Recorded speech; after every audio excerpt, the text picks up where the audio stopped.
Step into the chilling tale of love, betrayal, and revenge.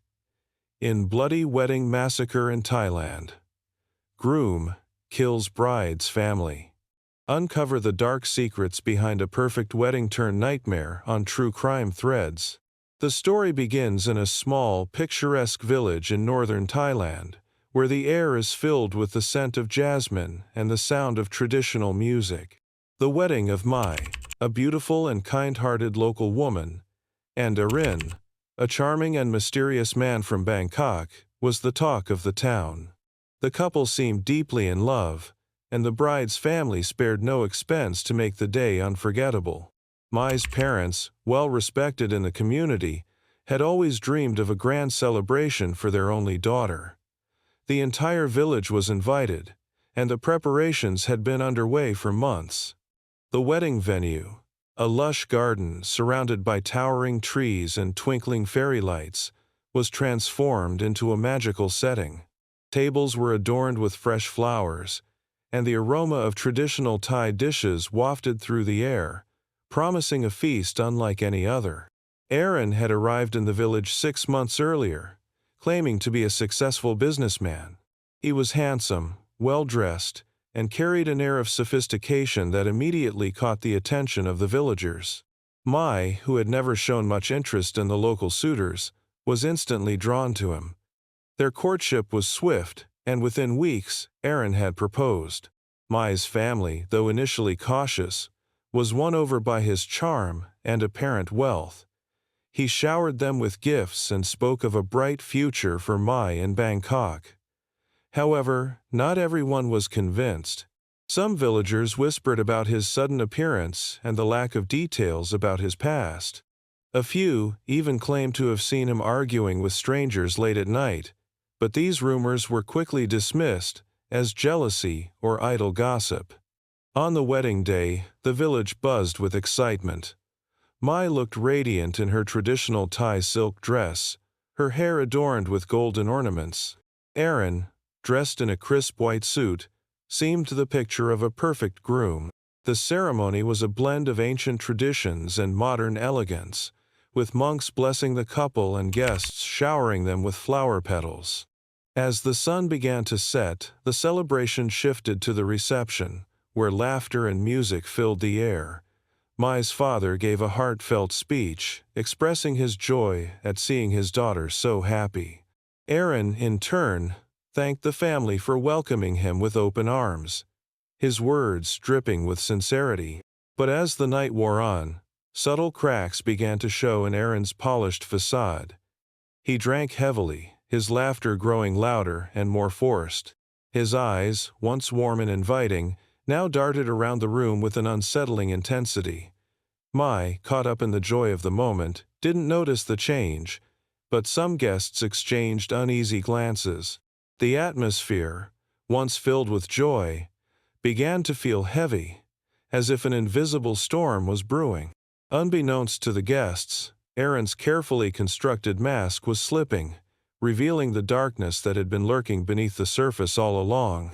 The night, which had begun as a celebration of love, was about to take a horrifying turn, leaving the village forever scarred by the events that would unfold.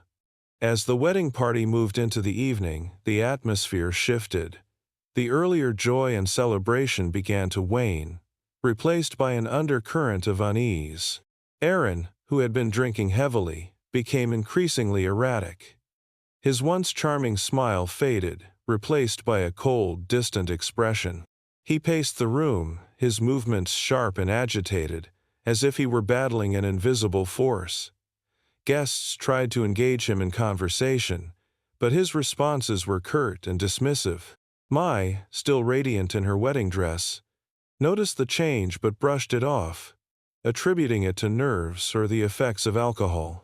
She continued to mingle with her family and friends, unaware of the storm brewing within her new husband. The tension reached a breaking point when Arin suddenly stopped in the middle of the dance floor, his eyes scanning the room with a chilling intensity. The music, a lively traditional Thai tune, seemed to fade into the background as all eyes turned to him. For a moment, there was silence. broken only by the faint rustling of leaves in the night breeze. Then, without warning, Arin reached into his jacket and pulled out a pistol. The room froze, the air thick with disbelief and fear. Before anyone could react, he raised the weapon and fired a single shot. The deafening sound echoed through the venue, shattering the illusion of a perfect wedding.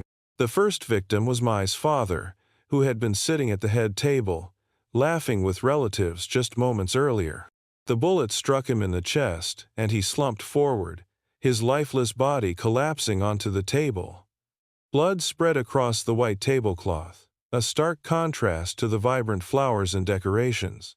Screams erupted as guests scrambled to escape, but Arin had anticipated this. He had locked the doors earlier, ensuring no one could leave. Panic set in as people realized they were trapped. Their joyous celebration turned into a fight for survival. Arin moved methodically through the room, his face devoid of emotion. He targeted Mai's family members one by one, his actions precise and deliberate. Mai's mother, who had been trying to shield her younger grandchildren, was the next to fall. Her cries for mercy were cut short as Arin fired again, his expression unchanging. The children, too young to fully comprehend the horror unfolding around them, clung to each other in terror. Mai, paralyzed by shock, could only watch as her family was torn apart. Her once beloved groom had become a monster, his actions defying all logic and reason. The guests, desperate to escape, began to overturn tables and chairs, using them as makeshift barricades. Some tried to reason with Arin, pleading for him to stop, but their words fell on deaf ears. He seemed to be in a trance, driven by a force no one could understand. The once beautiful venue was now a scene of chaos and carnage, the air filled with the sounds of gunfire, screams, and the sickening thud of bodies hitting the floor. The fairy lights that had once illuminated the garden now cast eerie shadows, adding to the nightmarish atmosphere.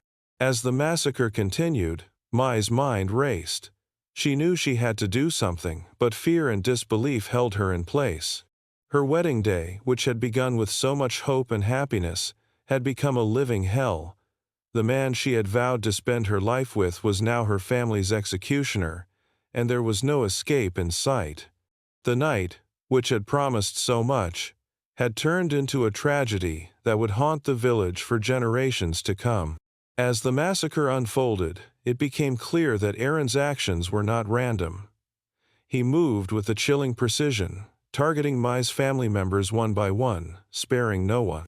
Mai, trembling and in shock, begged him to stop, but her pleas fell on deaf ears. Arin's face remained emotionless, his eyes cold and distant, as if he were operating on autopilot. The guests who had not yet been struck by his bullets cowered behind overturned tables and chairs, their cries for help drowned out by the relentless gunfire. The once vibrant wedding venue was now a scene of unimaginable horror, the air thick with the metallic scent of blood and the acrid smell of gunpowder. Investigators later pieced together the twisted motive behind Arin's rampage. Years earlier, Mai's father had been involved in a business deal that had gone disastrously wrong. The deal, which had promised immense profits, had instead led to the financial ruin of Arin's family. Arin's father, unable to cope with the loss, had taken his own life, leaving Arin and his mother to fend for themselves in abject poverty. The trauma of losing his father and the subsequent hardships had left deep scars on Arin's psyche. He had vowed revenge, not just on Mai's father, but on the entire family, that he believed had destroyed his life. Arin's plan was meticulously crafted. He had spent years tracking Mai's family, waiting for the perfect moment to strike. The wedding, a symbol of unity and joy, was the ideal setting for his vengeance. By infiltrating their lives and gaining their trust, he had positioned himself to deliver the ultimate blow. The lavish celebration, meant to showcase the family's happiness and prosperity, would instead become the stage for their destruction. Arin's actions were not just about killing. They were about sending a message, a brutal reminder of the pain and suffering he had endured. As the bodies piled up, the sheer scale of the tragedy began to sink in.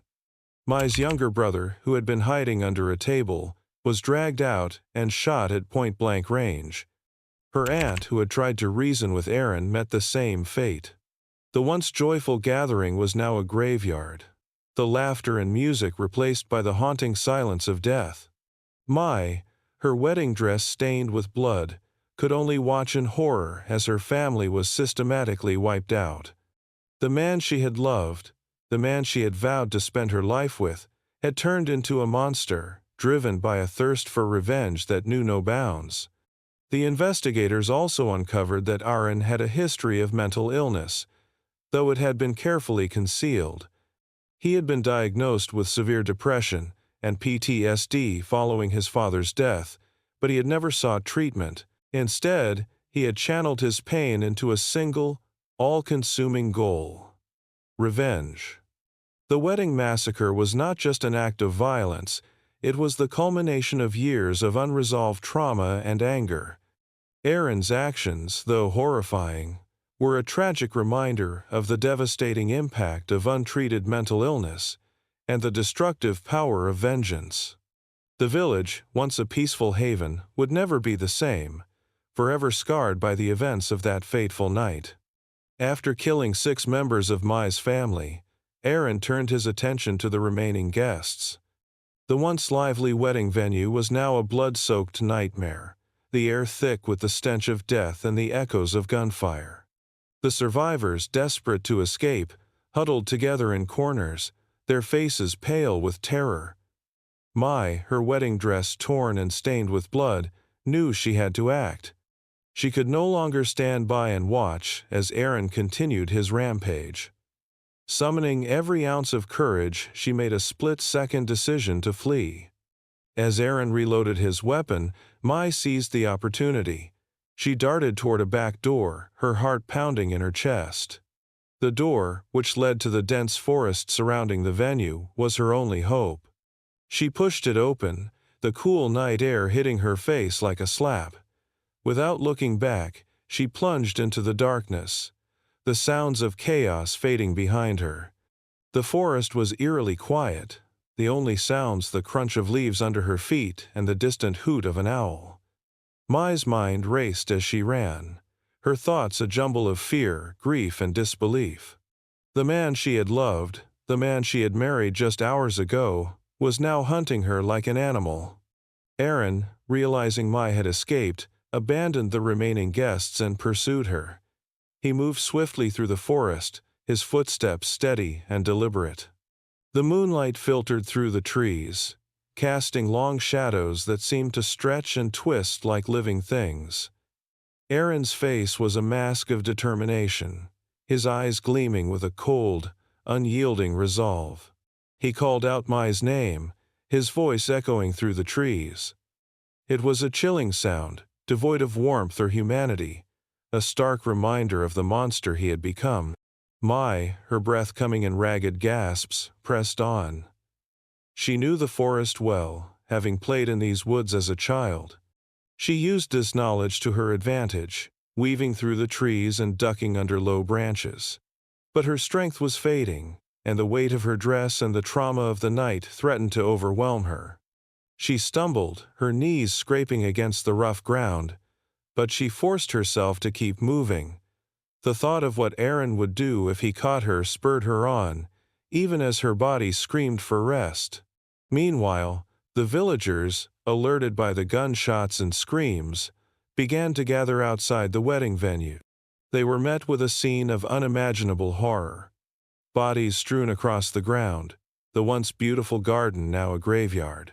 Realizing the scale of the tragedy, they quickly organized a search party to find Mai and stop Arin. Armed with whatever tools they could find, machetes, sticks, and flashlights, they entered the forest, their determination outweighing their fear. The chase through the dark forest was tense and harrowing. Mai, her strength nearly gone, found a hollow beneath a large tree and crawled inside. She held her breath as Arin's footsteps grew closer. He paused just a few feet away, his breathing heavy. For a moment it seemed he would find her, but then the sound of voices reached his ears. The search party was closing in. Arin hesitated, torn between continuing his pursuit and facing the approaching villagers. In the end, he chose to flee deeper into the forest, disappearing into the shadows. Mai, trembling and exhausted, waited until the voices grew louder before emerging from her hiding place. The villagers, their faces a mix of relief and sorrow, surrounded her.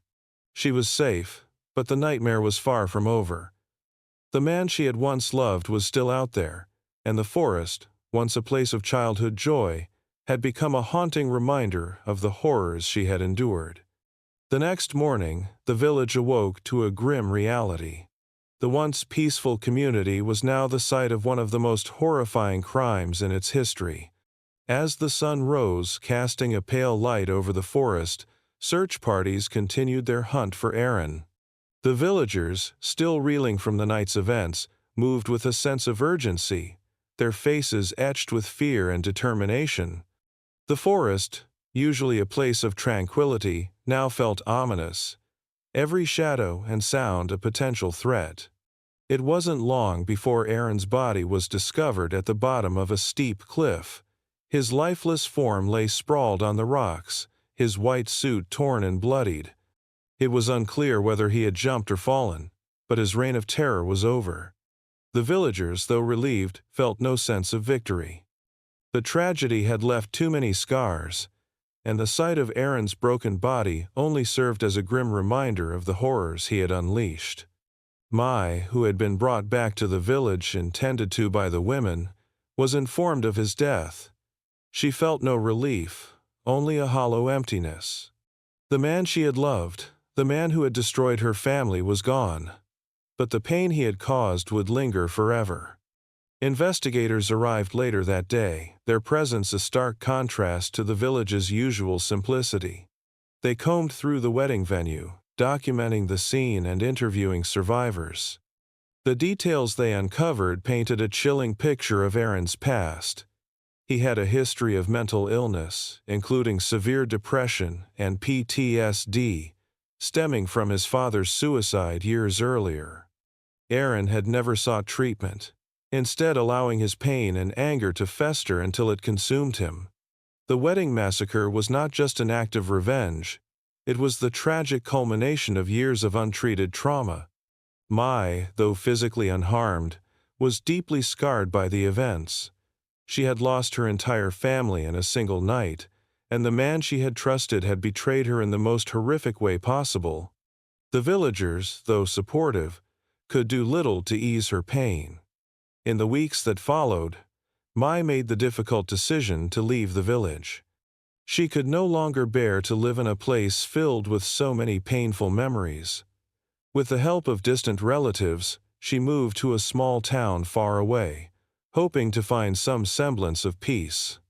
The abandoned wedding venue became a haunting landmark, a silent witness to the tragedy that had unfolded there. Over time, nature began to reclaim the space, the once lush garden growing wild and untamed. Visitors to the site claimed to hear whispers and gunshots in the night, though no one could say for certain whether these were echoes of the past or merely the product of overactive imaginations. The story of the bloody wedding massacre spread far and wide, becoming a cautionary tale about the dangers of unresolved pain and the destructive power of vengeance. Years later, the village slowly began to heal, though the scars remained. The tragedy had changed everyone, leaving an indelible mark on the community. For Mai, life would never be the same, but she found solace in the hope that one day she might be able to rebuild. The story of that fateful night, however, would never be forgotten.